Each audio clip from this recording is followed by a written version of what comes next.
Ntando, obviously, you actually one of the people that I've been wanting to sit down with and get their story. First glimpse I caught of you was at Versus, bro. But obviously the story doesn't start there, bro. Tell me how did Ntando Zondi find MMA? Yo, I don't know. I don't even know, honestly speaking. Because I only found out about MMA. I'm like a casual, bro. Found out about MMA by Conor McGregor time. Okay. Yeah.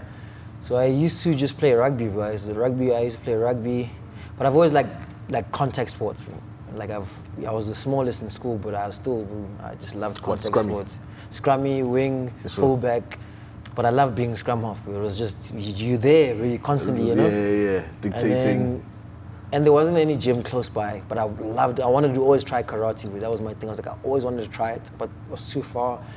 And I have like proper African parents. They would never drive me to go take me to karate, bro. No, bro. And that was like outside of school, nah? It was like outside. It was like a proper gym, bro. Yeah. It wasn't like a school activity. Yeah, It was a proper gym. At school, we only had rugby, cricket, not even soccer. It was an Afrikaans school.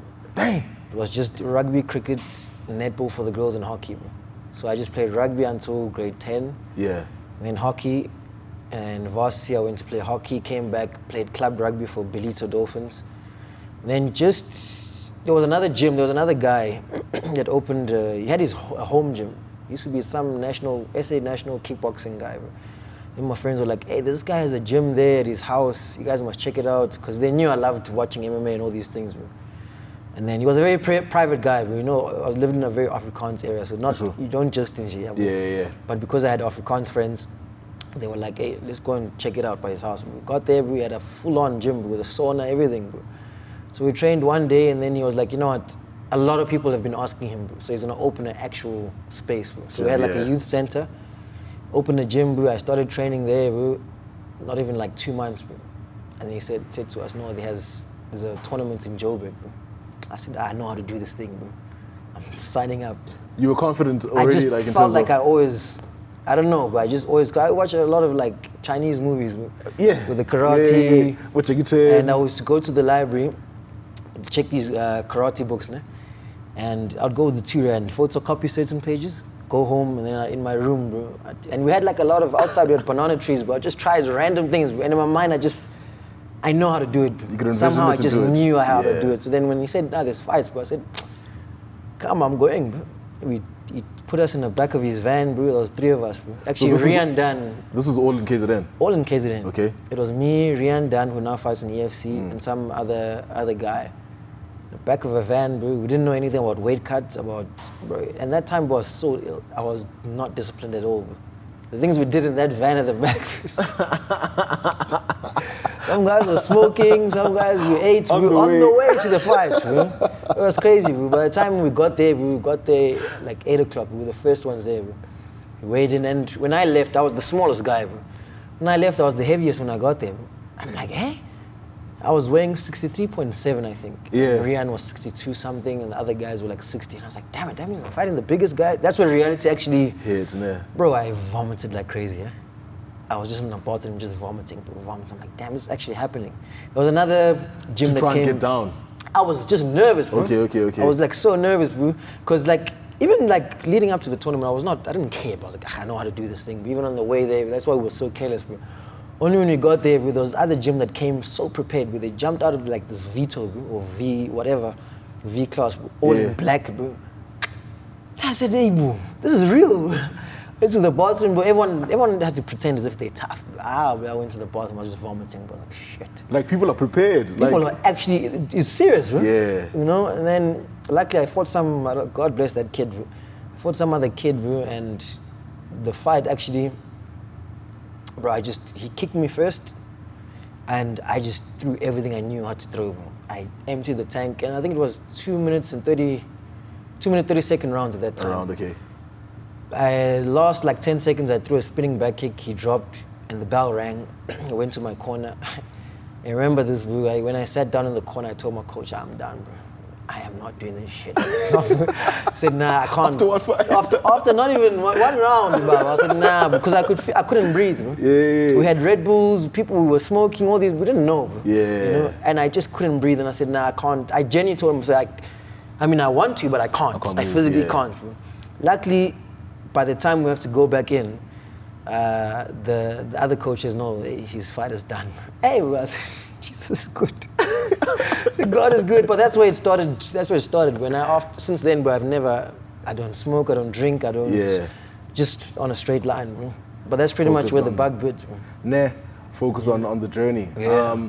So that's obviously like from KZN to Johannesburg. Yeah. That's for that tournament. But then how does the move in terms of you getting the side to pursue fighting happen? I think all credit, has to go to Tamba Karembo. I think, and the timing, I'm a believer in God, but I'm a Christian, and I think everything happens in God's time, because I used to always, like everyone would message all these guys that you see fighting, give me a chance, all this. And I thought, I'm not gonna be that guy, but I'd never do that. But then some random day, bro, I used to do town planning, bro. I had a degree, everything. And I was working at a municipality doing in-service training, like an internship, but zero pay, bro, for 3 years. Bro. I'd walk to work, walk back.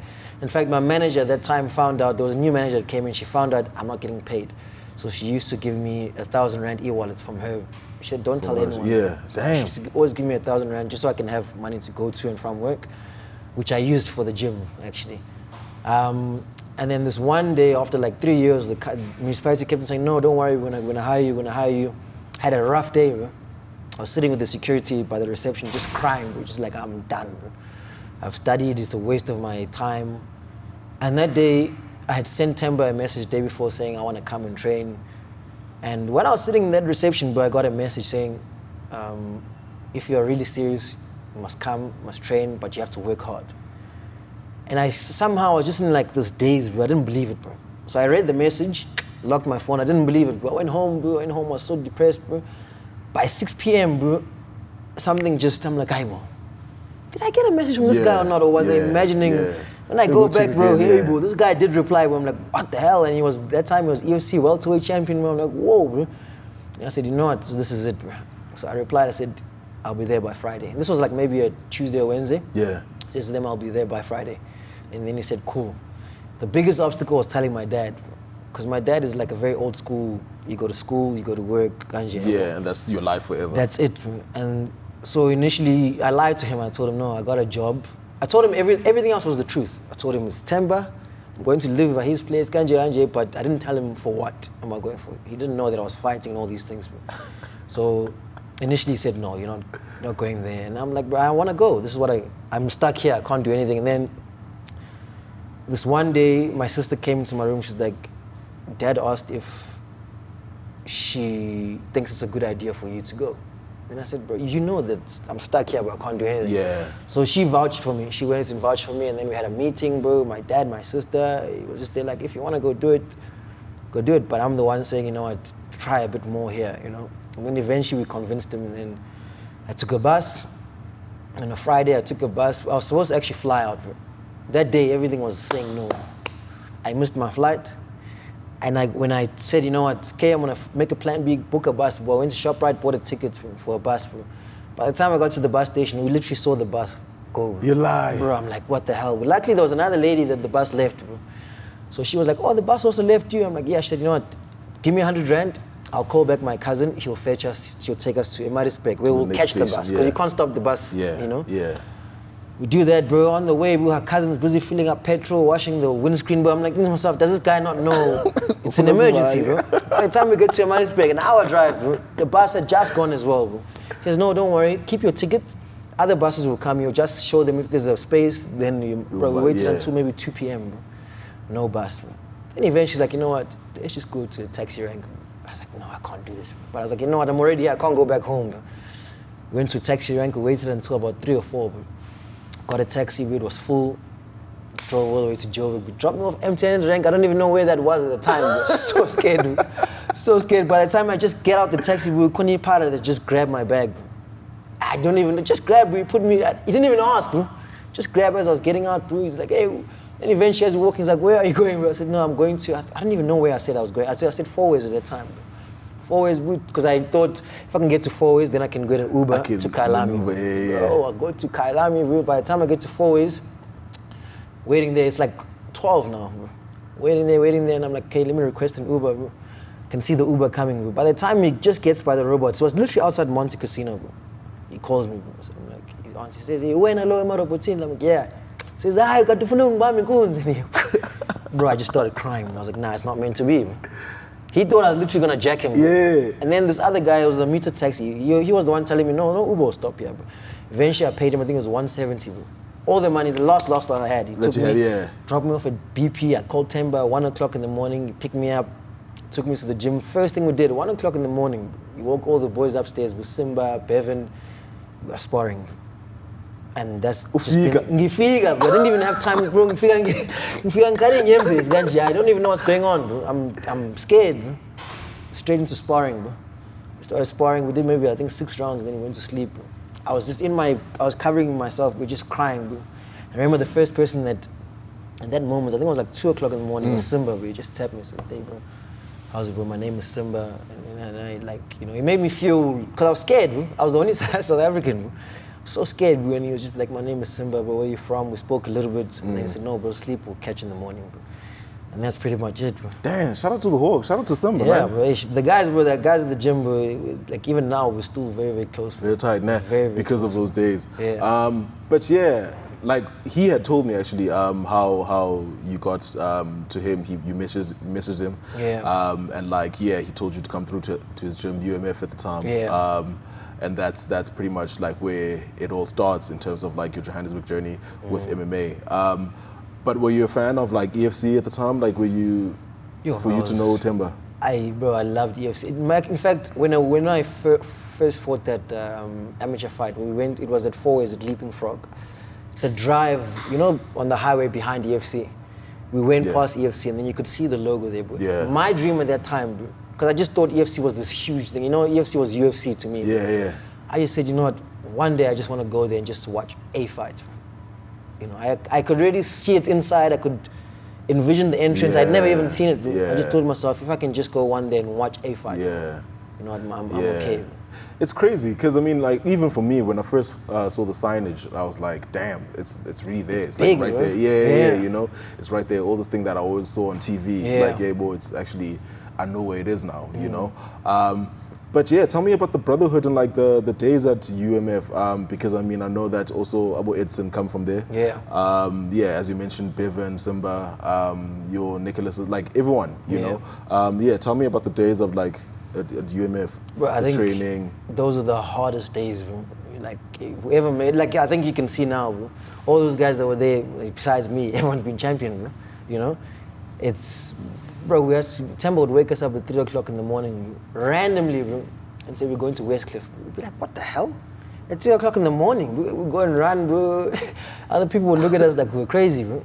But I think that's what it's what made us who we are, bro. Yeah. Like everyone, we had no choice but to work hard. Every morning, Monday to Friday, we had to do a 9K run, bro, around Kailami. That's when your day starts. Before you even take your clients and everything, mandatory, with 9K, then you can start your day. Whatever you're doing, bro, that's up to you. At least that's done, you know? yeah. But I think we had no choice but to become like a solid unit, bro. We all ate together, we ate the same food. On weekends, we'd put money together, we'd take a taxi to Alex to go cut our hair. We're just like we had no choice, bro. You know, we relied on each other, because we all left our family, bro. Yeah. No one had maybe, hey, this weekend I'm not here, I'm going to my, bro, we had no one, and we all have very similar stories in terms of how tight we are with our parents. In fact, Edson and myself lost our mom. Simba's very close to his mom. We're all mommy's boys, if I look at it, you know? And I think that's what brought us much closer to each other, because we wanted to rely on someone who's probably not there for us anymore, and we used each other as, like, you know, that support system. That pillar, nah. Yeah. But then, okay, so you get to Timbers and like you guys are there, and then what's the story then that you tell your parents, like your dad then? My dad didn't know until 2023, so he found out late. In fact, he found out, so embarrassing, through a newspaper. He found out some of the story through a newspaper, but And that was when I went to Thailand. So how's that embarrassing? I mean, no, like, because he didn't know, bro. Yeah, And the worst part was someone went to show him, hey, bro, I had the South African flag, bro. I'm in Thailand, bro. Dad doesn't know anything, bro. He doesn't know anything, bro. So he saw a sneak peek, because, you know, it was even in Isoles. Isoles is the biggest paper in KZN. Yeah. It was there in an article, bro. I have the flag there, I'm in Thailand, bro. Going crazy. And my dad didn't say anything. My dad's he's old school, my dad's old, bro. He's just quiet, bro.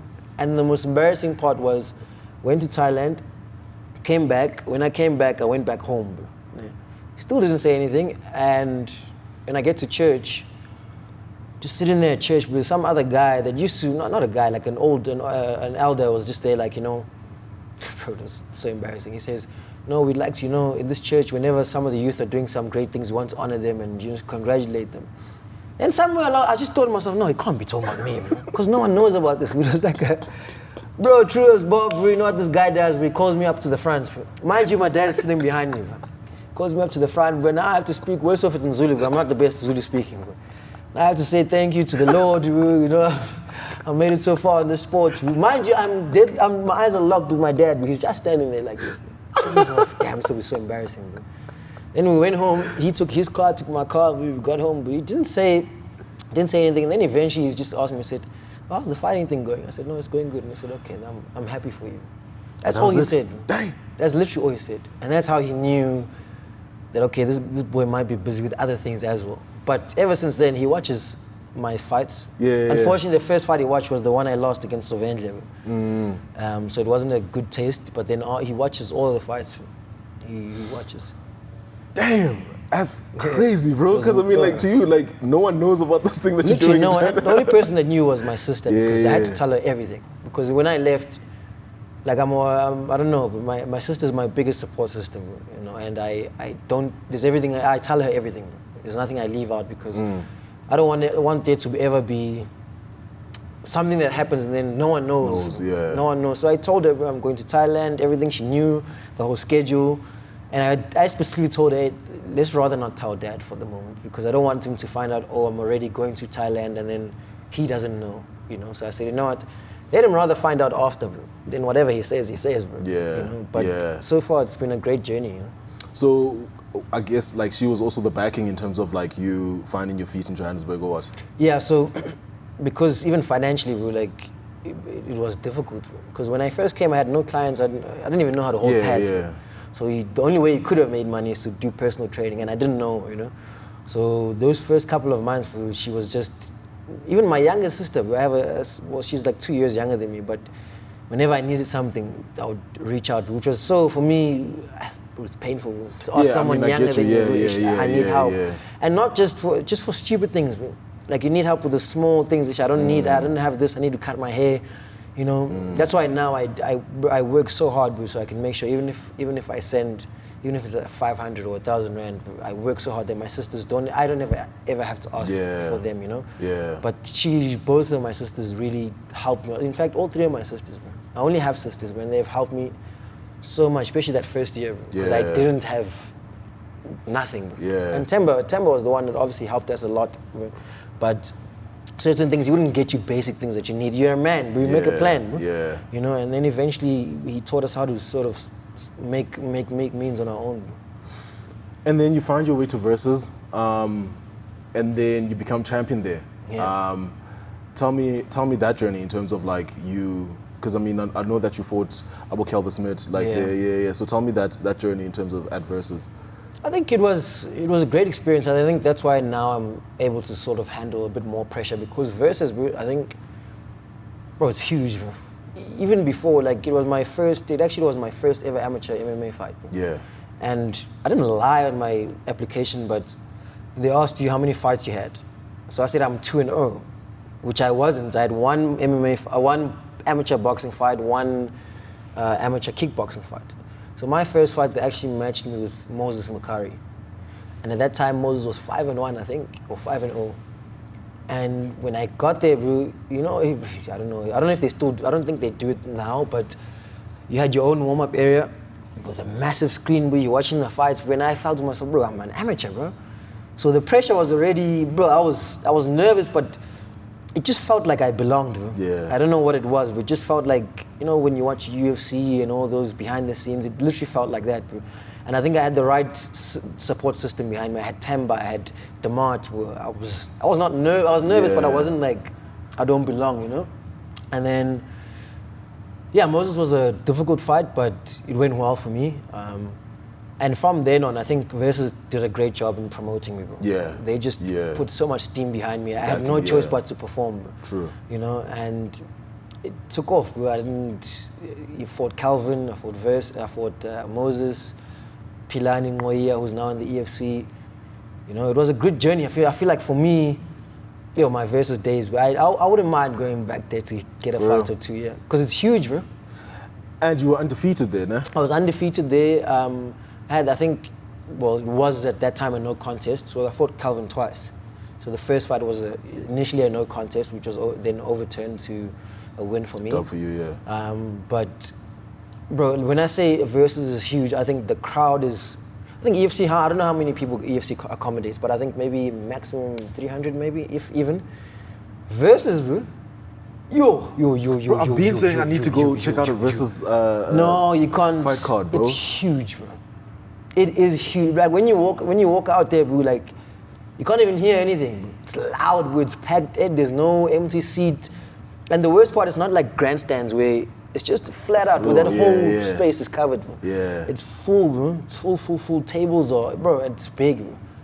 So that's why when I went to EFC, for me, even my first fight, I was like, man, this is too quiet, bro. Yeah. And I was like the third fight. Yes, it's still quiet then, but it just felt like I was sparring or somewhere. I was like, no, man, it's a bit too easy. It's just quiet. Even in Cape Town, I felt like, bro, whatever. And some people were booing, bro. Because, I mean, you're the outsider. Yeah, but it didn't feel like what's going on, bro, because Versus is like, it's crazy, bro. Damn. It's proper crazy. Yeah, I need to go check out the atmosphere there. Like, it's, bro, unmatched. Because, I mean, also, Akhi has been saying, like, yo, Versus is it, you know? And then now you're also backing it. Yeah.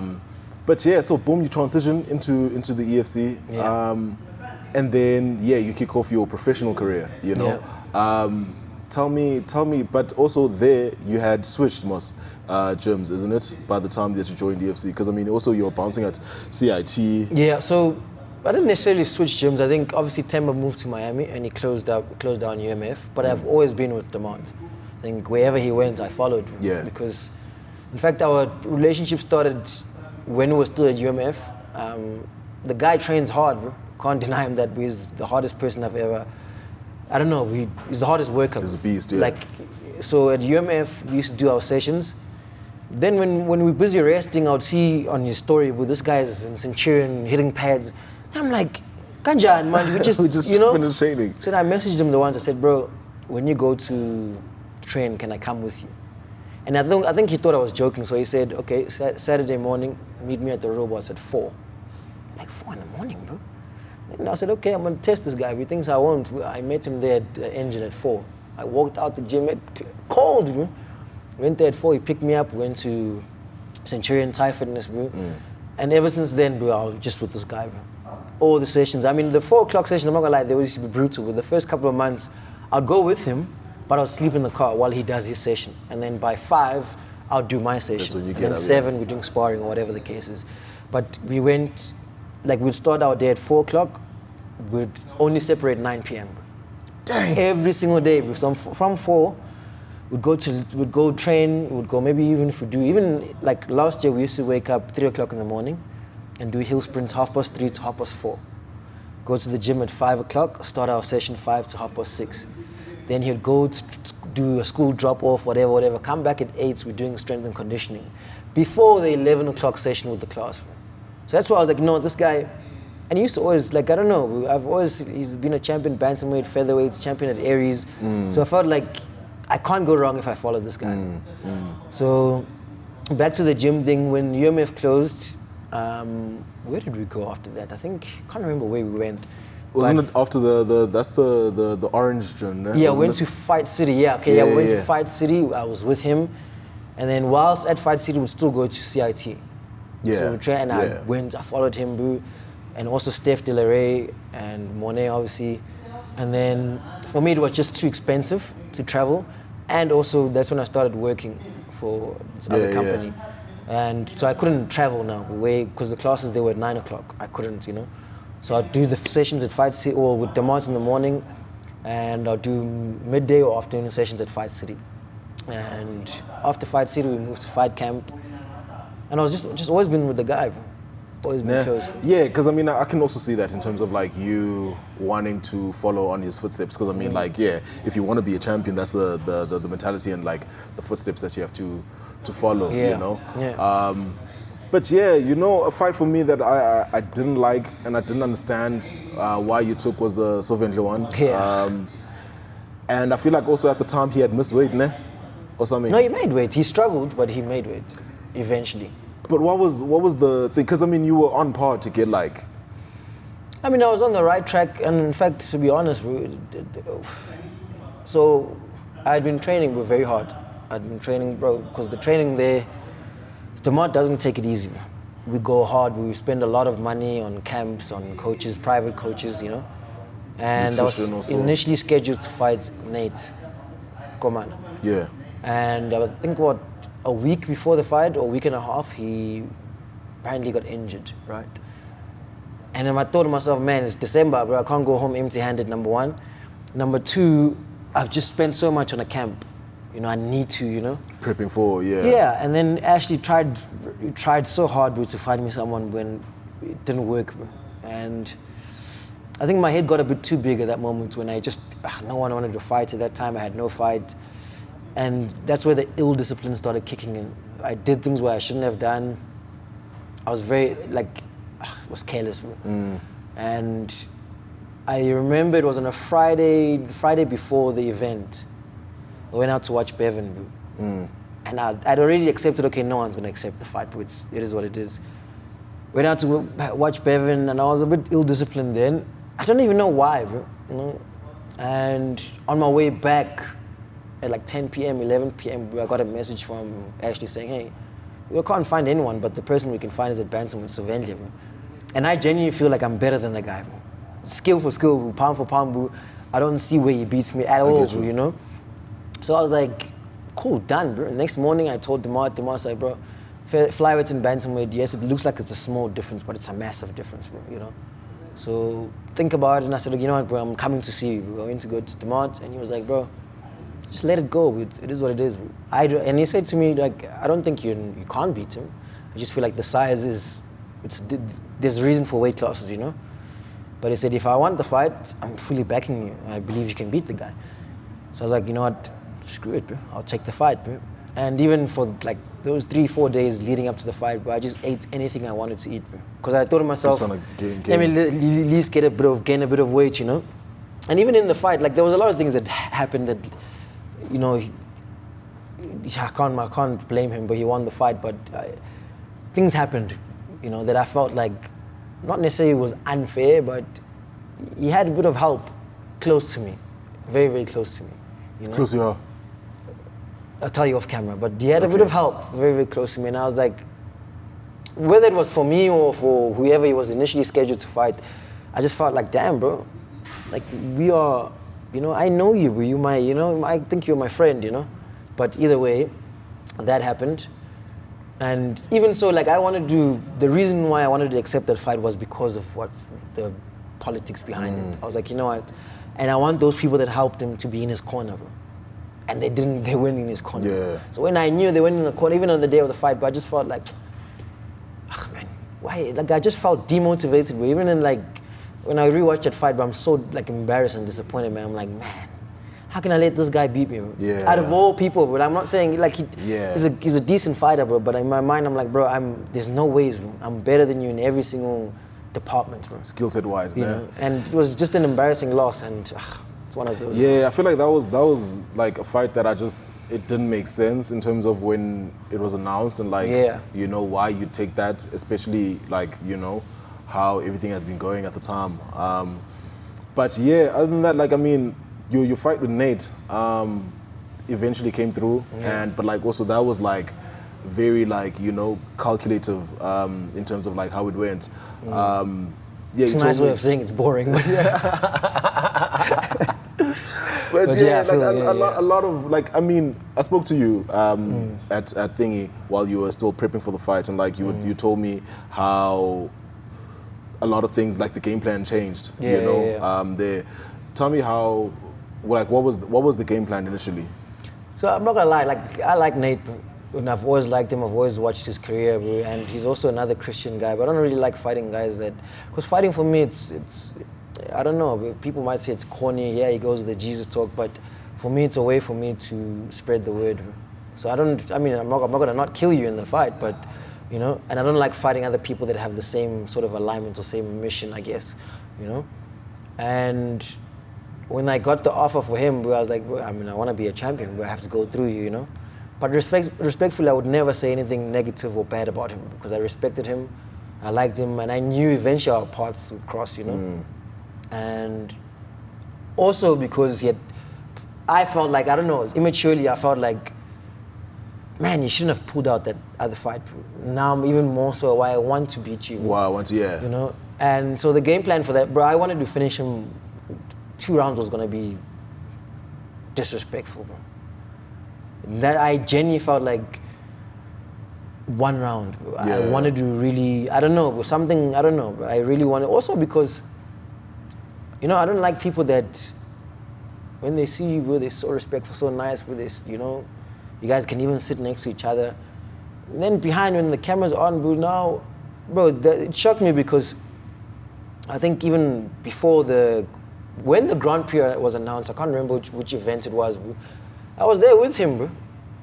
I was sitting there, no, not when it was announced, but Graham had called me up, you know, during the fights where you do those mid-fight interviews. Yeah. And he had said, no, there's an idea that they're coming up. And I was there with him, and we're just sitting together, we're all, you know, chilled with each other, you know, watching the fights.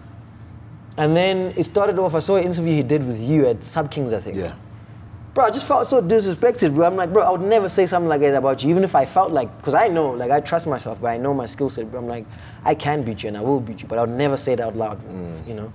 And I felt like he said something along the lines of, which was so stupid because I feel like that's who he is, but anyway, he said something along the lines of, he's gonna finish me, he's gonna knock me out, I'm more of a decision fighter.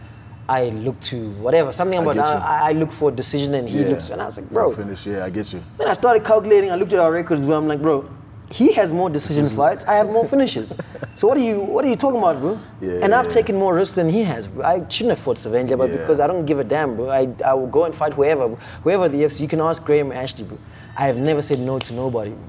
There's even other fights that have been offered to me where I'm like, I want that fight. Till today, but nothing has happened. You know, even at higher weight classes, bro, I'll tell you after, bro, you know. Not to brag or sound like some whatever, bro, but I'll never say no to a fight, bro. And so when he said things like that, I was like, bro, and it didn't stop there. Even after that, I didn't say anything negative to him, bro. In fact, I reposted that story and I was like, oh, okay, cool. And he replied to it, he was like, something, I can't remember, something like funny, bro, and I just laughed at it. I was like, bro, that's also another sign of like, now you want to laugh, but why don't you back the things you're saying, you know? And then press conference comes, I'm gonna knock this guy out, I'm gonna finish him round. And in my mind, I'm like, bro, you can't talk about me like that, bro. Like, I felt so just, like, yes, it's your game plan, whatever the case is, bro. You didn't see it as like a way to sell the fight then? Like, no, but, bro, how many people come to watch when I fight?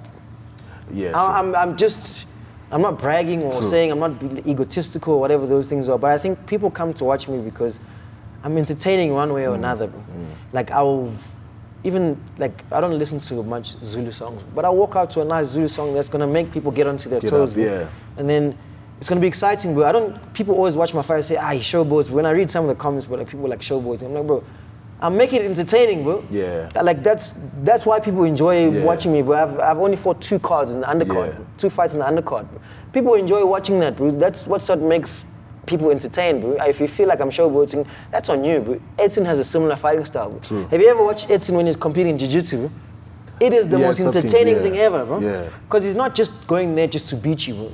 He wants to make it active, people get engaged, and that's why a lot of people, especially in the beginning of my career, followed me and watched my fights, bro. You can sell fights without being disrespectful. That's why I don't like, I've never trash talked, bro. I don't trash talk people. I don't, even the last fight, Tumelo, we were saying he's gonna knock me on round 1, bro. I laughed at that, bro. I laughed. I was like, thinking to myself, bro, you don't even have to say those things. Bro. And what's worse off is like, people from Cape Town don't even know Tumelo, bro. Respectfully, bro. Your own people don't. And I like the guy too, bro. Like Tumelo, I've supported him years ago. But I genuinely like the guy, but I like his fighting style. He seems like a very humble guy. There was no need. I mean, yes, you can promote the fight. Yeah, I'm gonna knock the guy out. But even so, I was like, bro, I don't know. It just seems a bit weird, bro. Just be who you are, bro. True. Even at the gym, bro. I can't. When I train, bro, people will say, this guy's always joking. Always. That's who I am, bro. I'm not gonna. Yeah. I want to be entertaining, bro. Yeah. You know. So I think with Nate, I felt like, bro, I need to hurt you, bro. I want you to respect me, bro. Like even I used to watch a lot of Zulu boys fights with King Shaka, bro. Sure. People used to always guy the skinny small boy, but when you fight it, bro, people you can't go get out him off after and you. say, hey guys, do not accept the fight against that guy, bro. And I wanted to leave that same mark with Nate, bro. Unfortunately, with my camp, I don't know if I told you, but my camp, it was just me and Terrence. In fact, leading up to that camp, I was doing my own training, but I used to go drive to Germiston side, to Christian camp, to go do privates with him, then come back, drive to Centurion to do privates with Len. Yeah. That was it, and then I'd do my own conditioning by myself. And then if Simba was available, I'd go see him for like boxing pad work, you know. That was my camp, bro. I had no one else, bro. Not a single person, I had no one else. And where was the gym? So I was at fight camp. Yeah. And Demod had to go to Angola for obviously work reasons and, you know, sponsors and everything. So I just felt like, I don't know, bro. Like I was also so, I don't know, but I had no one, bro. There was no one at the gym. Some days I'd go to the gym, there was no one, bro. I'd get there, it's locked. Luckily I had spare keys. I'd open, hit the bag, go home, bro. Yeah. Then one of my sponsors was like, hey, bro, who are you training with? It's like a month until, what's going on, you know? And then I was like, bro, I'm gonna make it, bro. I can beat this guy, bro. And then he was like, you know what? I'm gonna pay for Terrence to fly over. And luckily he did, bro. So Terrence flew over, he stayed with me for 2.5 weeks-ish. We did like a proper camp, bro. Even when I cut weight, bro, it was one of my sponsors holding pads for me, bro. Dang. I had no one, bro. My sponsor was holding pad for me. He's never fought in a day in his life, bro. I was sweating. Then eventually Sylvester came in to help. Sylvester, Simba, Terrence was obviously there. So the weight cut was primarily Sylvester there, bro, helping me, especially the morning of, because I mostly cut my weight in the morning. Yeah.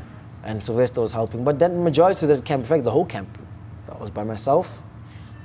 I'd drive, go see Chris, but the only reason I couldn't see Chris as often, it's costly, bro, to drive all the way there, come back, you know. But he did, bro, like, do you know that the guys that support me, bro, they really do support me, bro. Like, Chris would message me, bro, if ever you need anything, boy, let me know, bro. I'm here. If you need me at 5 o'clock in the morning, message me, I'm there, bro, and you'd be there, bro. You know, but obviously it's a bit costly for me to travel back and forth. But that was it, bro, for that camp. And I think even preparing for that fight, the job was, I'm gonna push the pace, bro. I'm really gonna push the pace. I'm gonna break you by round 1, latest mid-round 2, if even, bro. Yeah. You know, I really wanted him to question himself, bro. Not in a bad or whatever way. I just felt like, bro, I'm not gonna get disrespected like that, bro. So that was the game plan. And then on the day of the fight, things changed, you know, and I was basically told to be cautious, to just, it's not worth the risk at the moment. We have a fight in the final against Tumelo where we can go all ass, bro, in that fight. So, and this was like 10 minutes before walking out, bro. I'm hitting pads, bro, I'm ready, bro. That's like, and then just before, it was just like, hey, Baba, don't do anything stupid. Don't be cautious, emotion, because you know. And then I'm not gonna say it switched my mindset, but it also like, bro, I was on like a high, bro. And then I just almost went sort of down. And then even in that fight, I was just thinking to myself, this guy has said so many things, bro. What is he gonna do? Like there was a lot of things where I'm just sitting there in the fight, I'm watching him, I'm like, what is he gonna do? I'm like waiting, and I never saw anything. I was like, okay, whatever. That's why I was just like, let me enjoy myself, let me make the fight as entertaining as possible. But there was a lot of waiting, too much waiting, and I didn't like that. I didn't like that version of myself where it was, Yeah, bro. I felt like, yeah, you guys were like trying to counter off each other, you know? It's like, it's very similar fighting styles. Yeah, which it always cancels out, you know? Yeah. Like when those people like clash into each other.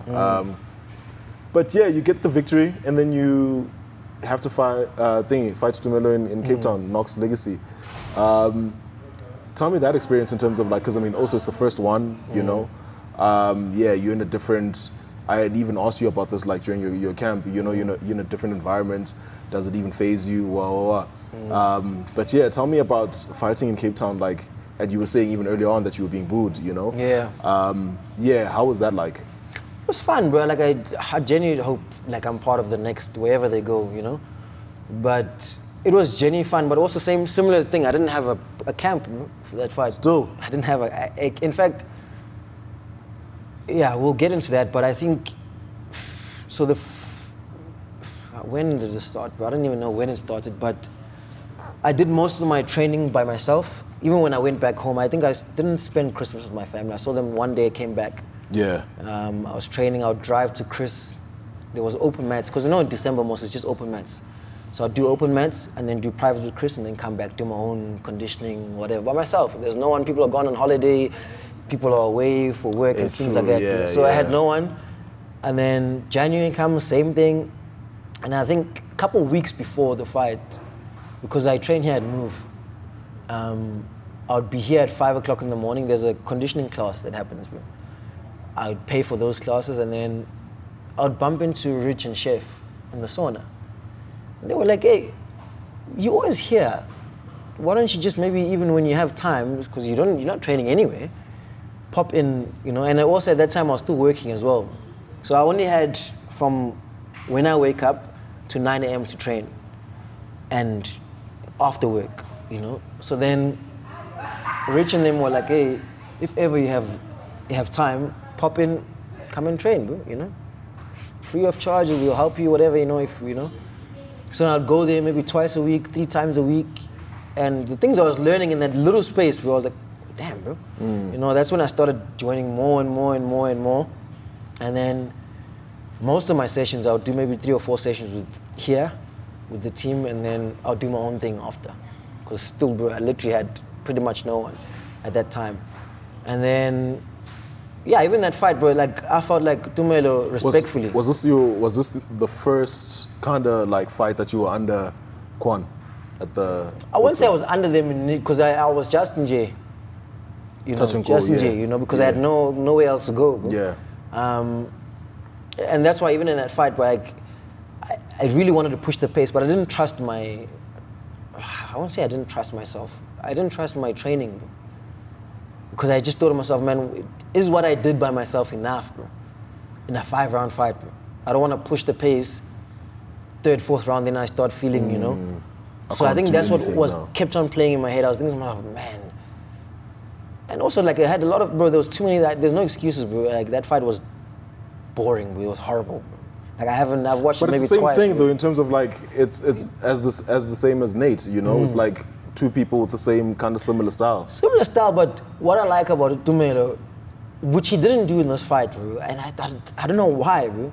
He comes forward, bro.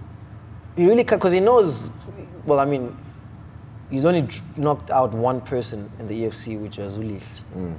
Yeah. So I would assume if I'm him that I have power, bro. So that's why I think he trusts himself in walking forward.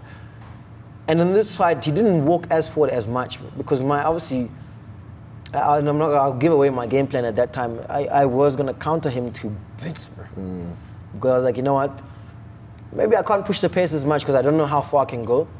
But I'm gonna wait for him to sit down in a punch, and then when I counter, bro, you know what I'm saying? And he just didn't. And I was listening to his corner the whole time. It was loud, but also I was just so.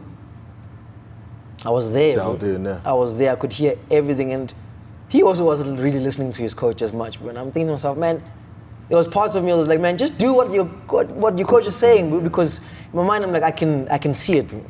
I can see. And his coach was, bro, I give Mike so much credit, bro. His coach could see everything that I was doing. Because even things I was trying to set up, he would say it before, and I'm like, damn, bro, just chill, bro. Like, let me do my thing, you know? Yeah. You know, and he would just say it to him, okay, he's about to, and I'm like, oh, damn it, bro. Okay, now I'll switch it up. And it was just a very weird fight where I'm like, okay, can I push the pace? Can I not push the pace? And he also wasn't engaging as much, bro. You know, I think he was trying, but also my movement it's a lot, bro.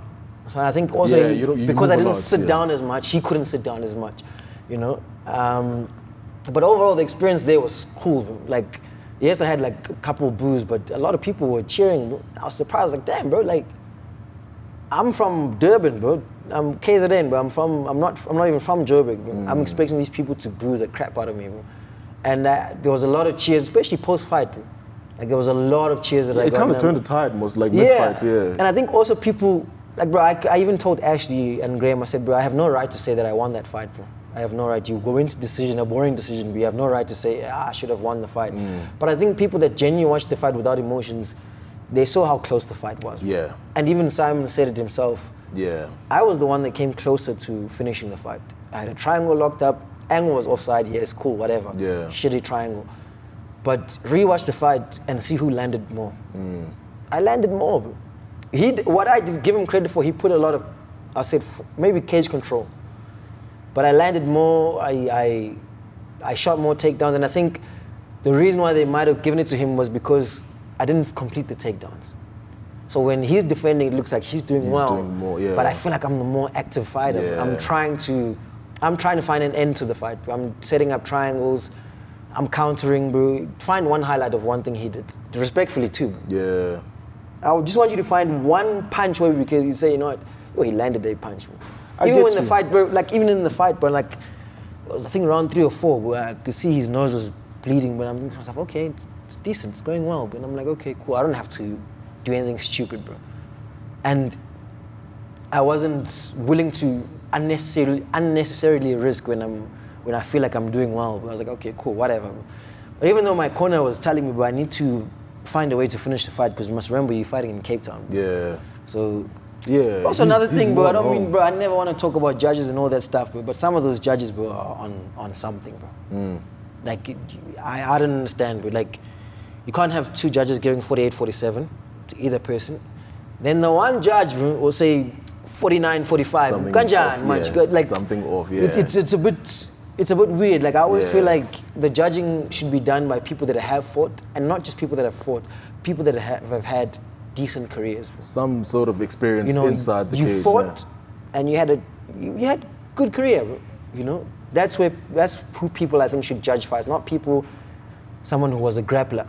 Because you'll find that he's a judge for striking fest, and because your guy was pulling guard one way, you know what I'm saying. I'm not saying the judging was biased, but I just feel like the discrepancy in the scores was telling. And it's not the first. I think even I'm not gonna mention the fight. Because there was a card, not this last card, the card before where the judges gave this way and then the one judge was by himself. Insane, yeah. But it's like, but I can't, like I said, bro, I can't complain, bro. I didn't win, I didn't do enough to win the fight, bro. Yeah. I didn't finish the guy. And all props to him, bro. He's a great fighter, bro. He's a great fighter, you know, and I think that's a fight that I've been lobbying for, but I want to fight again. Get that one back now. Like I can't, it itches me, bro. I've watched that fight twice, I think, ever since. And I'm not happy, bro.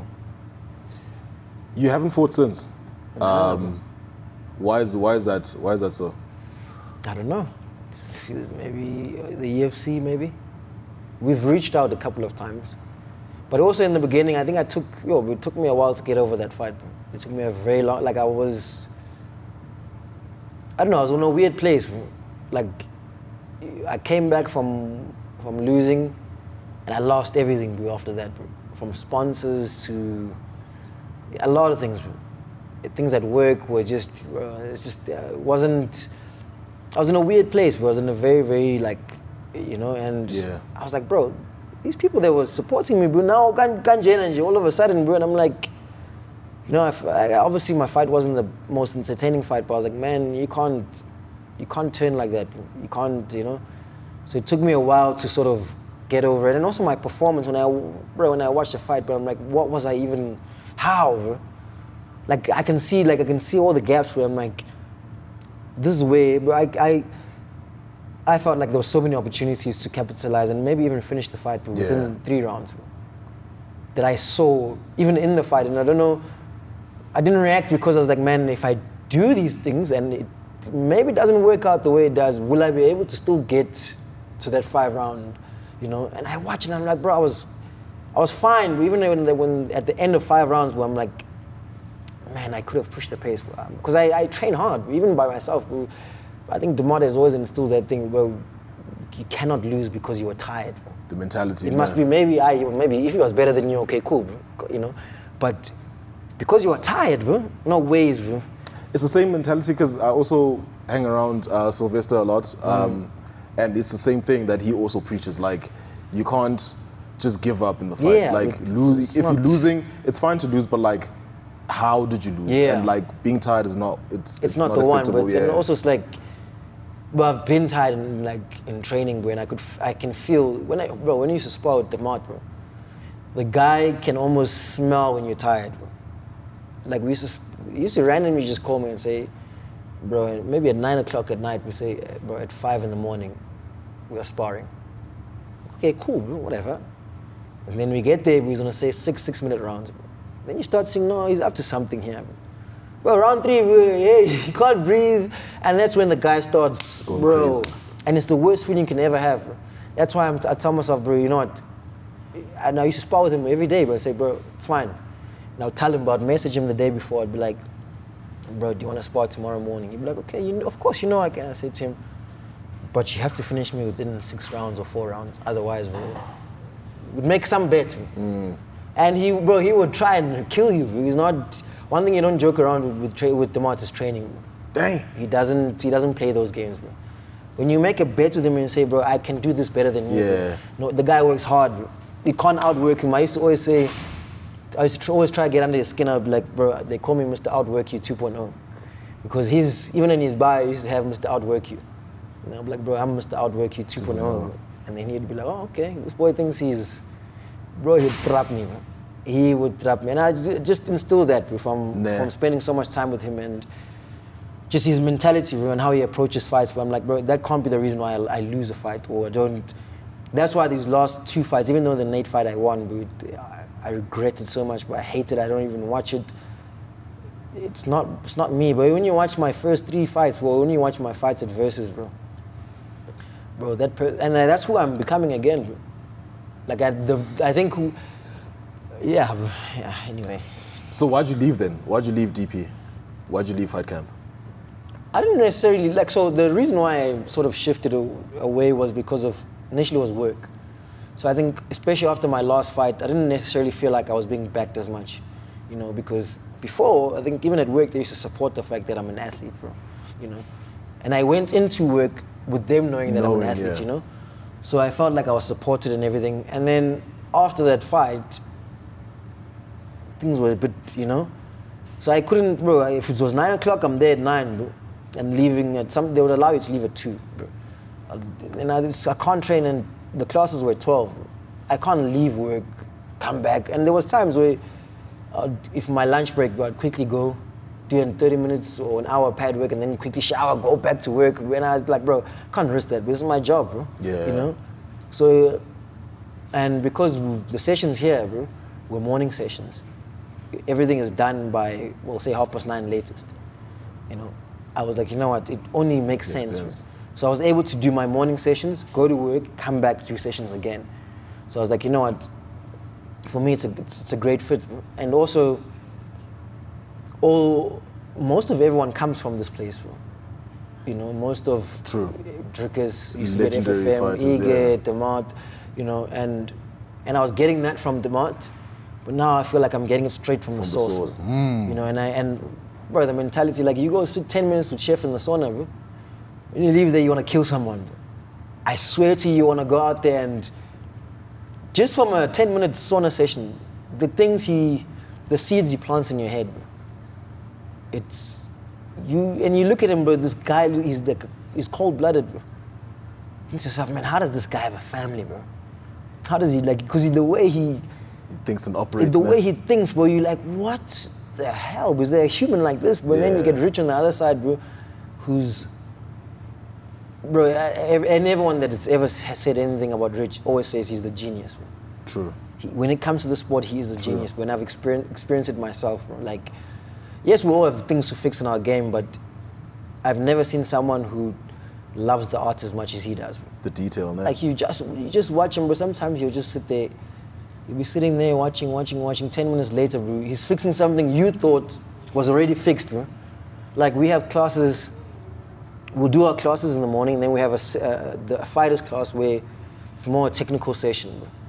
So you can implement the things you were learning in the morning class.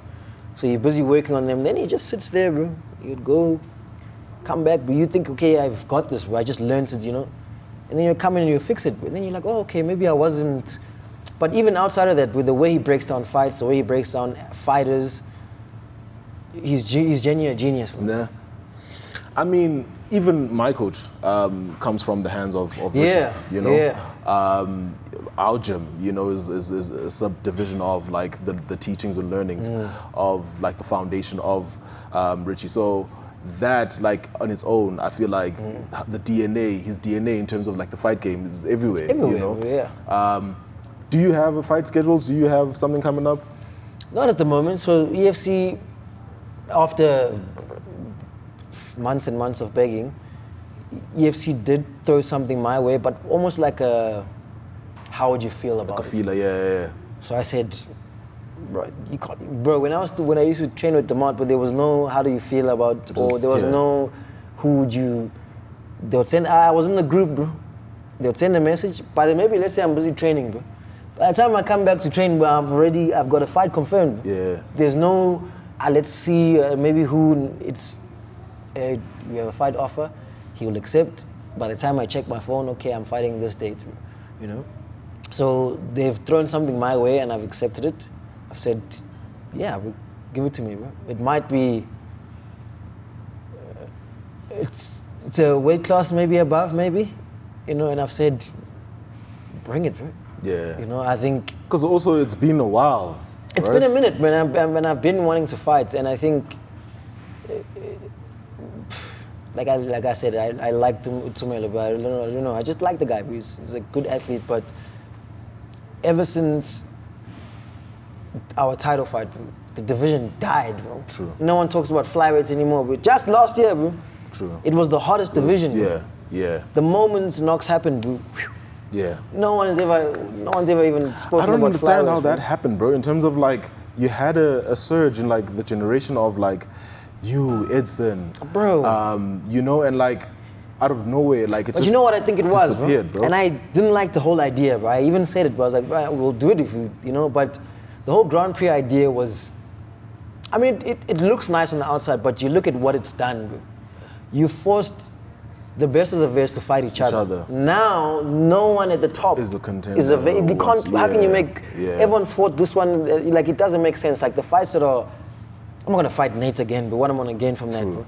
I'm not gonna go fight. I'm newly debatable, you know. Yeah. You know, but also I like the guy. We're close, and I'm like, it wouldn't make sense as well. You've got Santos who just beat Ulihle. But I still feel like maybe 1 or 2 more fights, bro. That's what even the EFC said, bro. And Kuni has just now gone to bantamweight. And who else? Cesar, he's fighting now against Molele.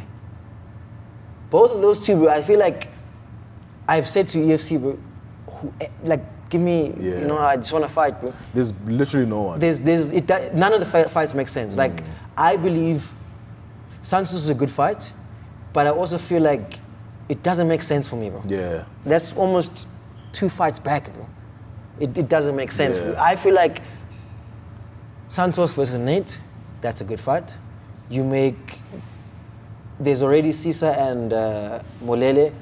Even the winner there, bro, doesn't make sense for me, bro. I get you. Because Cesar, he lost fought Kuni, who was on his 2nd or 3rd fight. I'm on my 8th, I'm fighting my 9th fight, my next fight. It doesn't make sense. I think the next fight they should give me is an international fight. Give me one of those Brazilians, bro. Yeah. Or bring back that Russian that they initially offered, bro.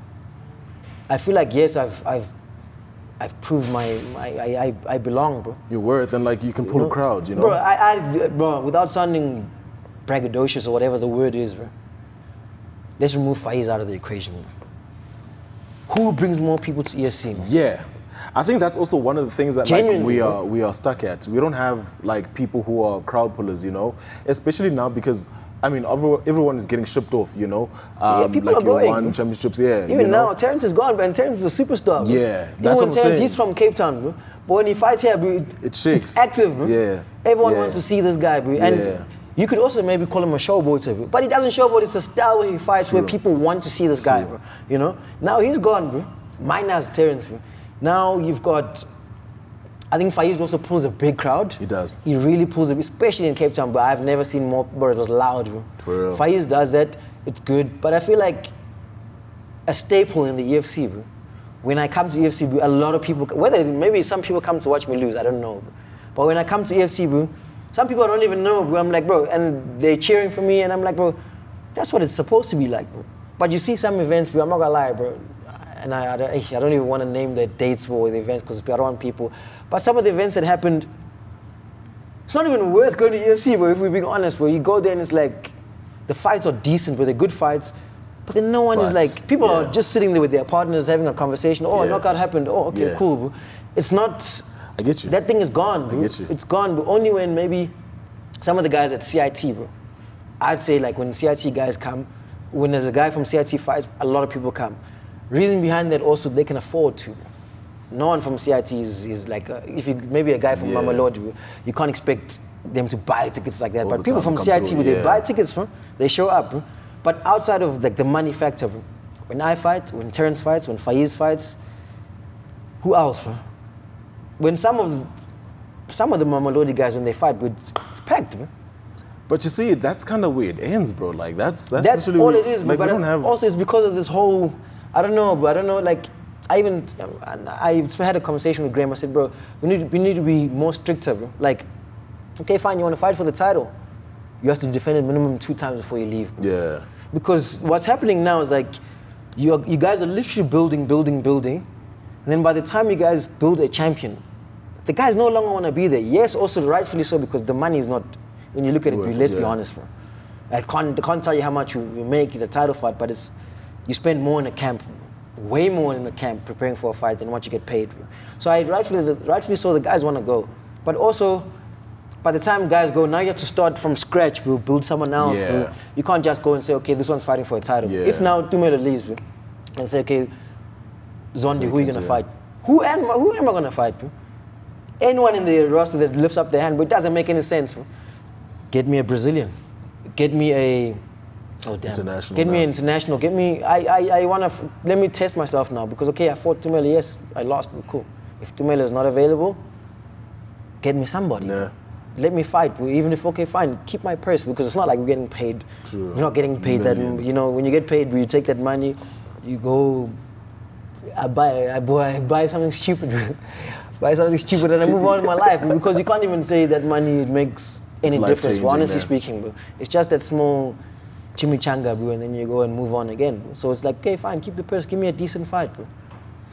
I mean, we are pressed for time, but like, tell me, what does the Zulu Warrior fight for? I mean, you did say at the top of the interview that you want to spread the gospel, you know, through fighting.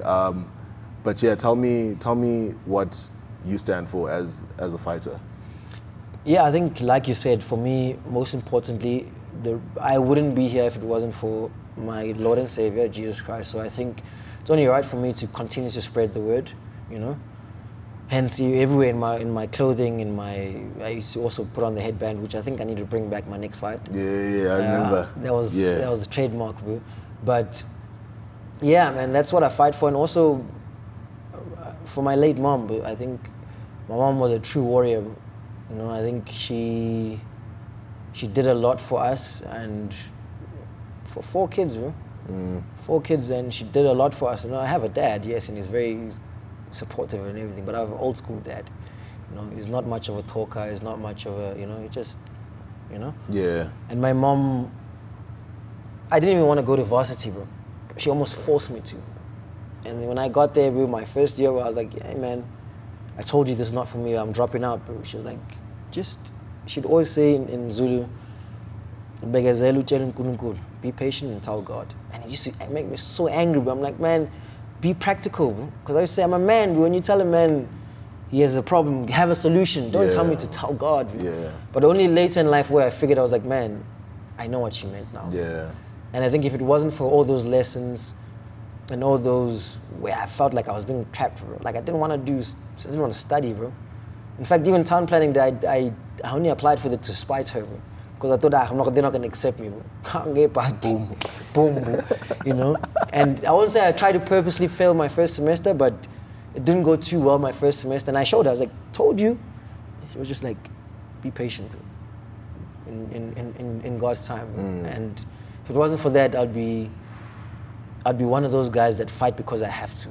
Now I don't fight because I have to, but I fight because I want to, and I feel like there's something bigger for me to use my fighting for, you know.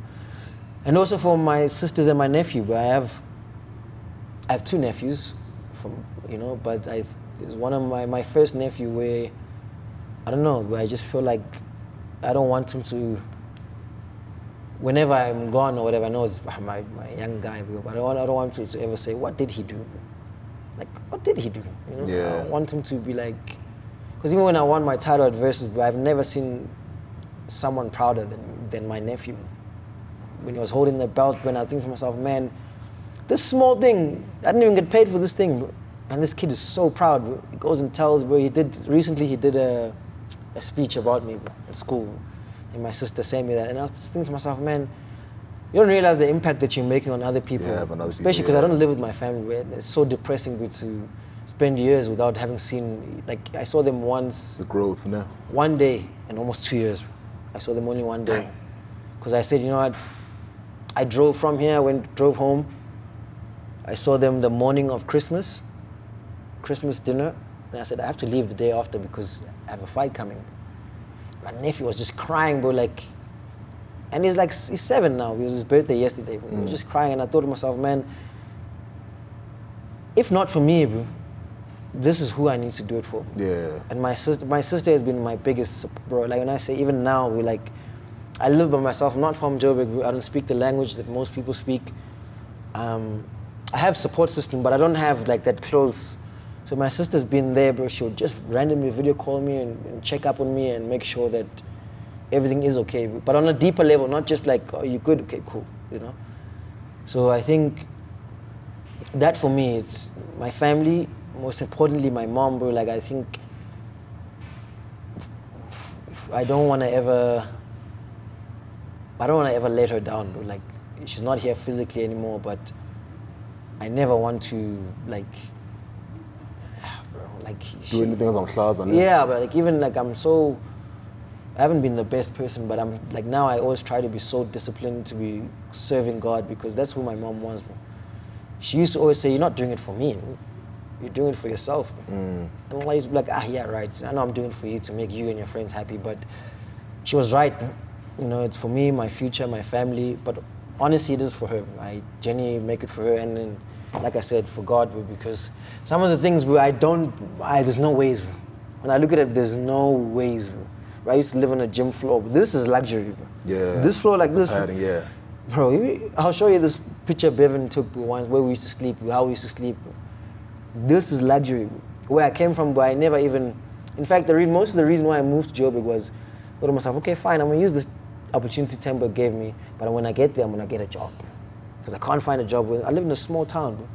So when I get to where I get, bro, I'm gonna go find a job, bro. And then God was just like, I know what I'm doing, bro. I know what I'm doing. Some of the fights where I've gone into, bro, there's fights where I thought, bro, I'm getting knocked out in this fight, bro.